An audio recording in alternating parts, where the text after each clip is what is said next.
There's a huge cross section of these youngsters who've just heard him. And let me begin by asking you your first impression of what the Gujarat Chief Minister said. What do you take away from here? Yes, he's definitely a very influential person, and I feel it was my golden opportunity to meet this great person. He is the leader of today. Yes, I'm definitely influenced by this person. Why? What did he say that impressed you? You're a commerce student. Yes, What impressed you?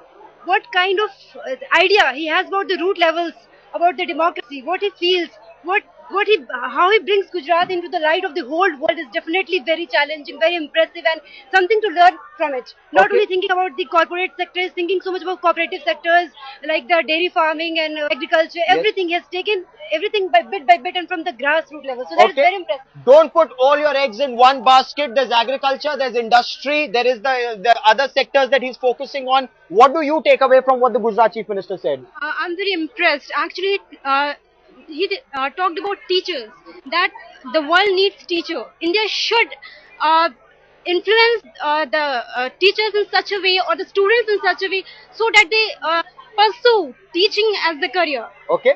It's like we will build generations to come. Okay. Okay. This was a decision of the students to invite the Gujarat Chief Minister. Was this a good decision to invite him? What do you take away from what he said? This was a wonderful decision.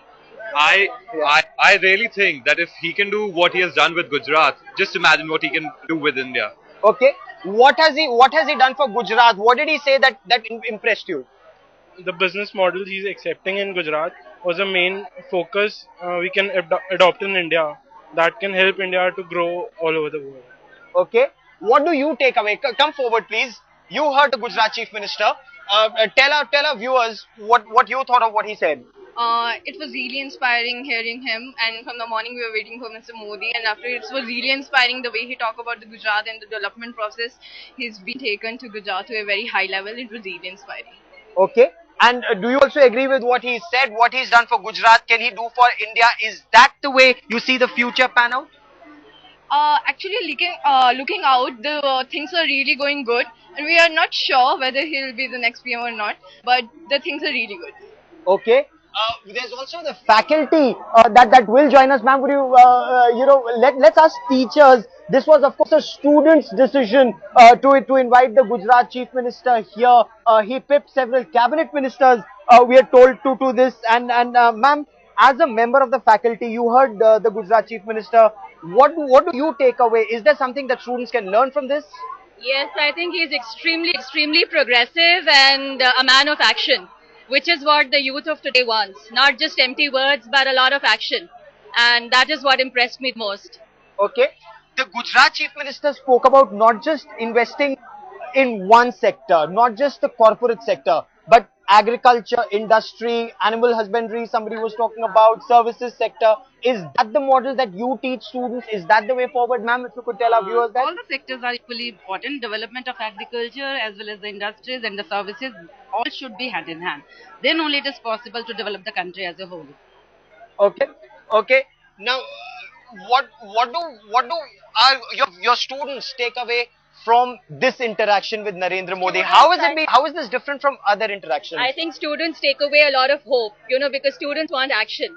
And that is what he promises, that if you want to do it, we are there to help you rather than put obstacles. Okay. So I think that is the call of the day. I mean, that is what everybody needs in India today. But politicians make a lot of promises. Why does this look different to you? He seemed to know what he was talking about. It's not just empty talk or words, because the kind of incidents he talked about were the ones which seemed to be a part of him and his story. So somehow it lent a lot of credibility to what he was saying. So yeah, I think I believe him when he says he promises and delivers action. Okay. Many in the media, and there's a section that says that there is no development in Gujarat. This model is only hype and no essence. As a faculty member who studied this, would you agree? See, as a faculty member, I won't say I have access to statistics because I've not gone into this area, but I've had people who've come from Gujarat. And what they've said is, talking across the board to various people, they found that everybody seems to be happy. Everybody seems to have gained. So the trickle-down effect is tremendous.